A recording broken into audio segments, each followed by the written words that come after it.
Today was a beautiful day. I will talk to you about my adventures today. I had fun with the children that God sent to help me. The three boys helped me hang clothes, put clothes away, fold clothes. They helped me take out nails from the wood. They helped me by eating a whole pizza. What else? They were reading to me. It was a fun day. Here is the TV still. Everything is looking better and better.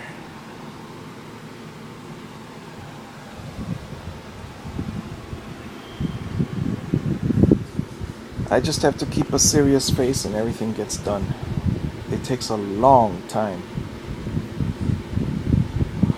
Let's see. For a good deed, I gave a ride to a friend to his class. What else? At the same time, another friend gives me a ride to my anger management classes on Saturdays because I don't have a car on Saturdays. Of course, another friend pays for my anger management classes. In turn, I just wash dishes over here. My life is getting better every day. I just have to keep a serious face.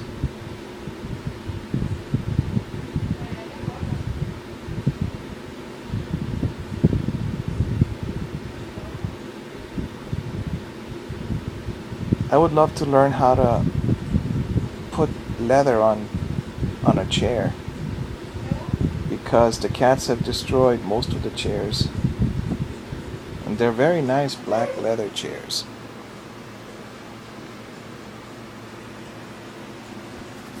When I was 16 or 17, my friend's mother left her husband and she went off with this man that was going. My mother told me he wanted to teach me how to put leather on chairs. He used to work with restaurants, cars. He used to put leather on chairs.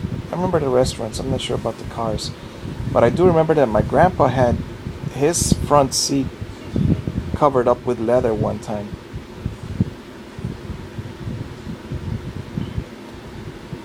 This gentleman, though,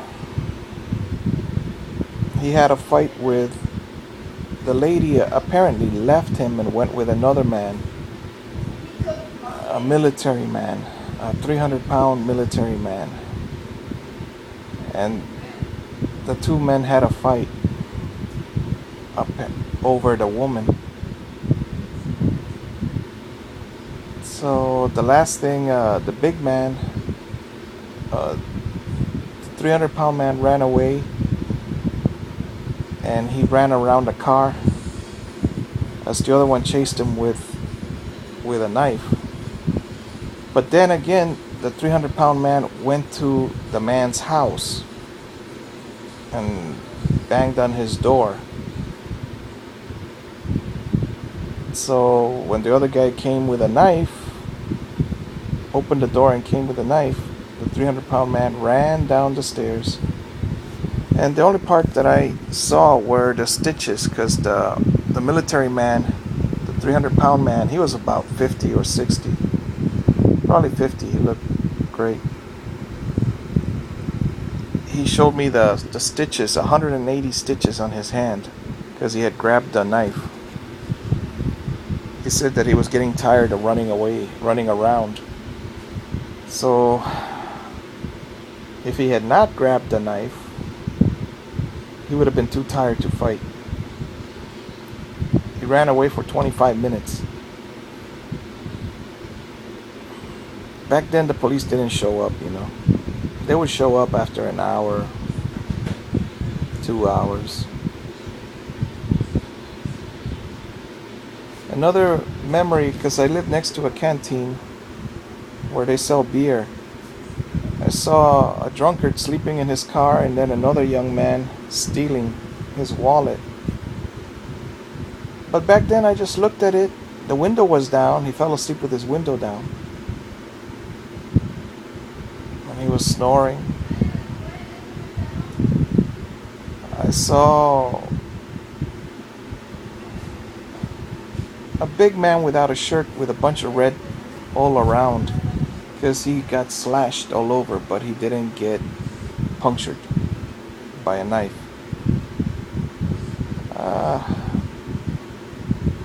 The the 18-year-old son of the lady that sold the raspas, which were ice that you put strawberries or pineapple flavoring. It was ice. She used to sell ice. Well, he picked up a manhole cover to stop a man with a knife. The guy with the knife wouldn't get near him. These manhole covers must weigh 100 pounds. He just held it. He had muscles, obviously, and the other guy was smaller with a knife, but he wouldn't approach the guy because the guy with the manhole cover could have easily just thrown that at his foot, and even if he has the knife and doesn't let go of the knife, he could have his foot broken.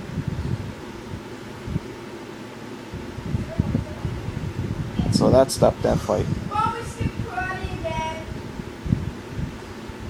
I lived in a very violent Chicago neighborhoods. Pick a neighborhood, they were violent. When I got chased by the white people, though, that's when I was in shock. These four boys were in a car and I was walking, but I didn't know that my high school jacket was offending them. So when they were gonna get out of the car, I saw behind them there was a bus coming. So I ran all the way to the next bus stop.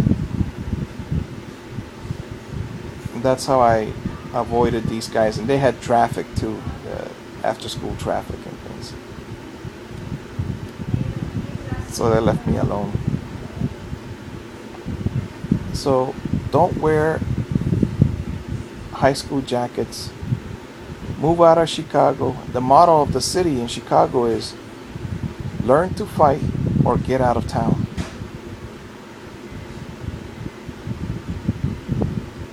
My brother and I did the same thing. We both left.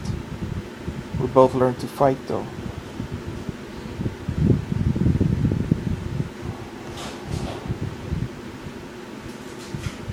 And my friend Vern, he told me that when he finally learned Aikido,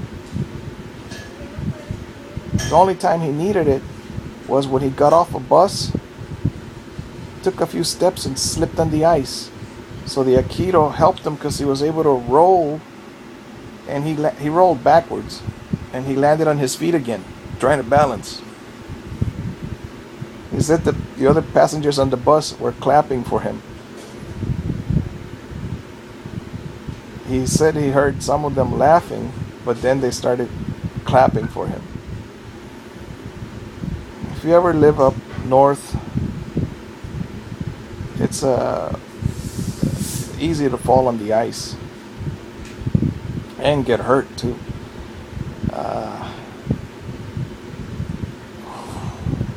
The second time he needed martial arts was when a German Shepherd attacked him, so he just put his arm out and grabbed the back of the head of the German Shepherd and he pushed his arm.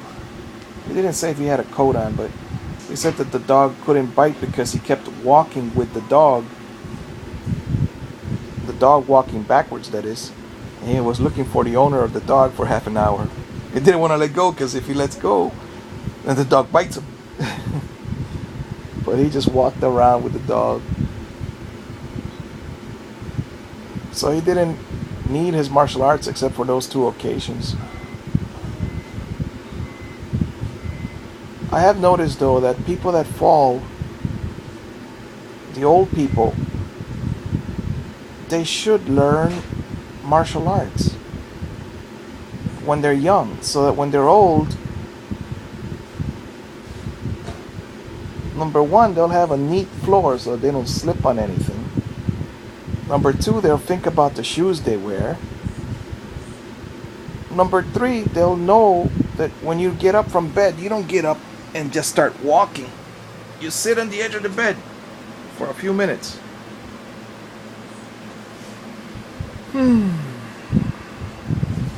Then you get up, right? Don't do anything, no sudden moves.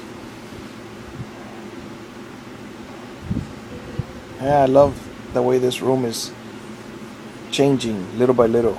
Thank you, God, for sending those children. I really enjoyed having fun teaching them something today. God bless you and those that surround you. Have a beautiful day tomorrow. Go do a good deed. Sometimes you get paid for it. Even if you don't get paid directly by that person, God will provide for you.